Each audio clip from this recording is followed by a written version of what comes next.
We talked A.J. Brown earlier this week when he held a curt, talking through his teeth but smiling every now and then, press conference after the Eagles won their 9th in a row.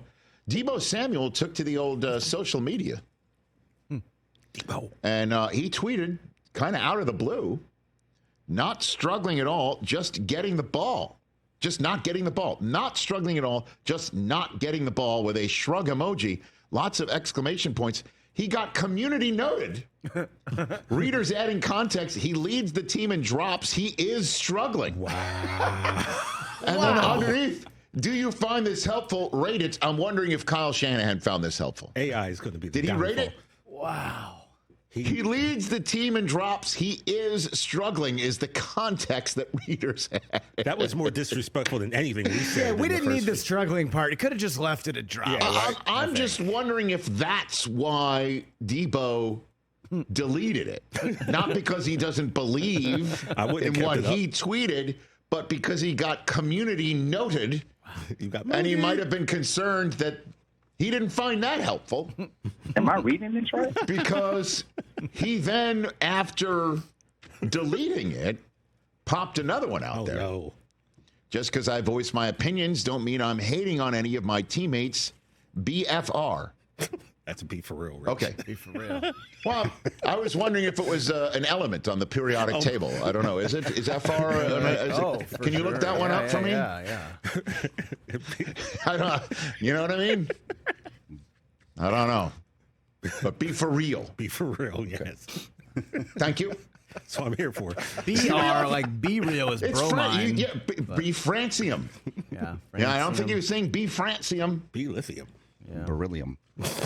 Honestly, I thought of the Breaking Bad open when I saw FR. But anyway, long story short is Deebo was asked about this at his locker. Roll tape. You have a tweet that got a lot of attention yesterday.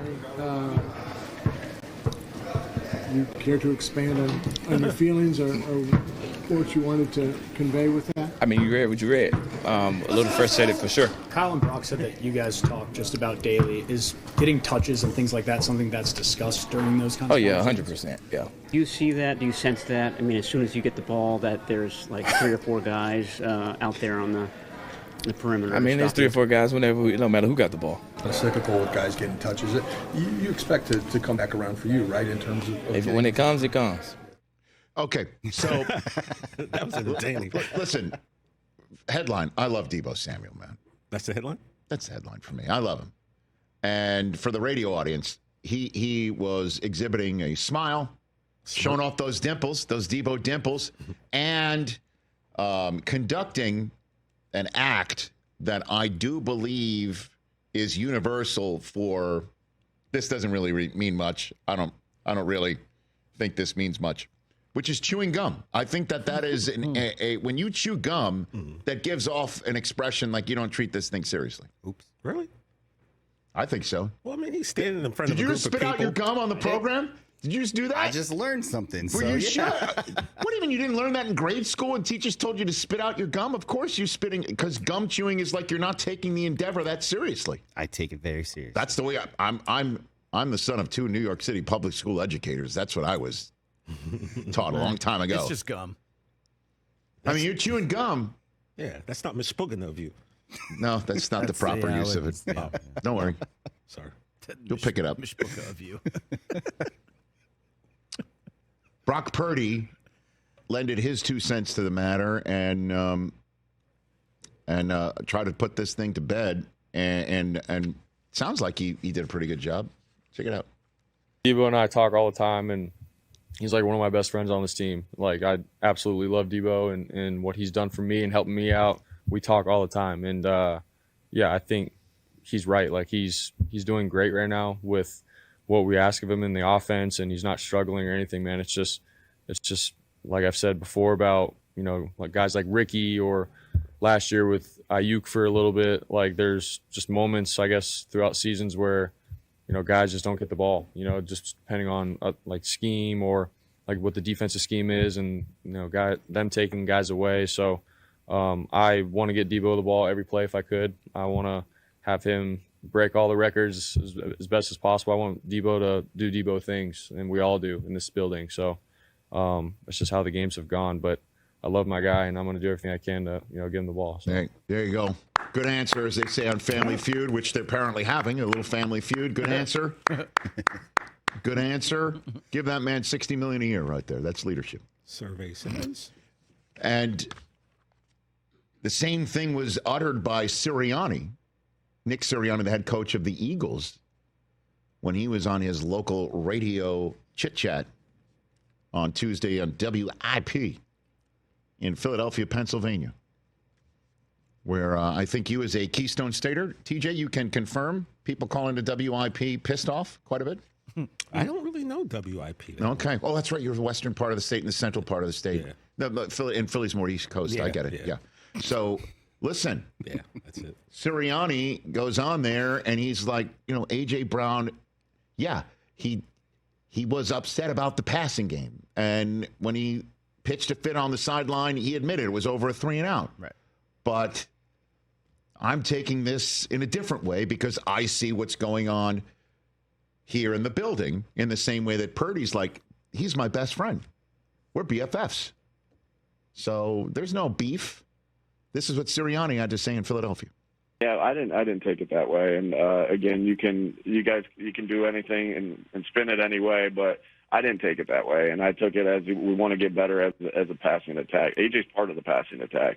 Again, there's going to be speculation of what things look like because you guys don't have let's be honest, you guys don't have all the information. Sure. Right? Yep. You don't get to see it on a daily basis. All I can judge is on, and this is very similar to, when people were asking me about Jalen and I's relationship or whatever it was. Like all I can judge things on is what I see on a daily basis. When I see, AJ and Jalen communicating about the game plan, eating lunch together every single day, praying with each other before the game. There's going to be speculation, and I get it. I get it, rightfully so, based on what's happened the last couple of days. Again, I see it as everybody wants to get better. I know there's room for an interpretation based off of some comments, but I can only go judge them based off of the things that I see on a daily basis. Well done. Good answer from the head coach of the Philadelphia Eagles.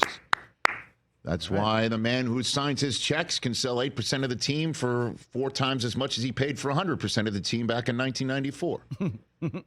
Listen, you might be sitting there saying, well, why are you bringing this up if there's no there?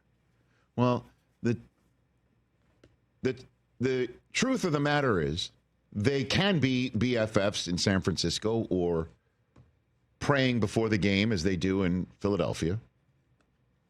They can do all of that. That is absolutely possible. They can have lunch and talk with one another while lunching. They could be lunch buddies. Text chain buddies. But if this is simmering to the point where Deebo's very famous thumb hits send and A.J. Brown can get triggered in the middle of a tight game against the Carolina Panthers, what happens on Thursday night on Prime Video right here on Roku when the Rams come into town? Or even more so, for the Eagles when the Steelers come into town on Sunday. If you don't think Mike Tomlin hears all this stuff and thinks to himself in a quiet moment, if there is a touchy wide receiver on the other side of the field who is looking for his touches, and I can help prevent those touches to make him more touchy during the game, I'm going to do it. You don't think he's telling Joey Porter Jr. or whoever's going to be marking this guy on Sunday that you have a job to do? That's the point. When you make it public, you're letting those outside the family hear about it.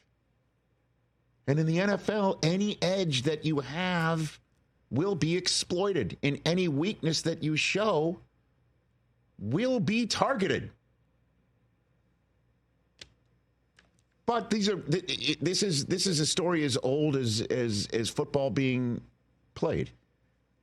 Wide receivers in the 20 some odd years I've been around this sport are the most vocal in this manner because they are the most ball dependent position in the NFL, furthest away spatially from the actual ball.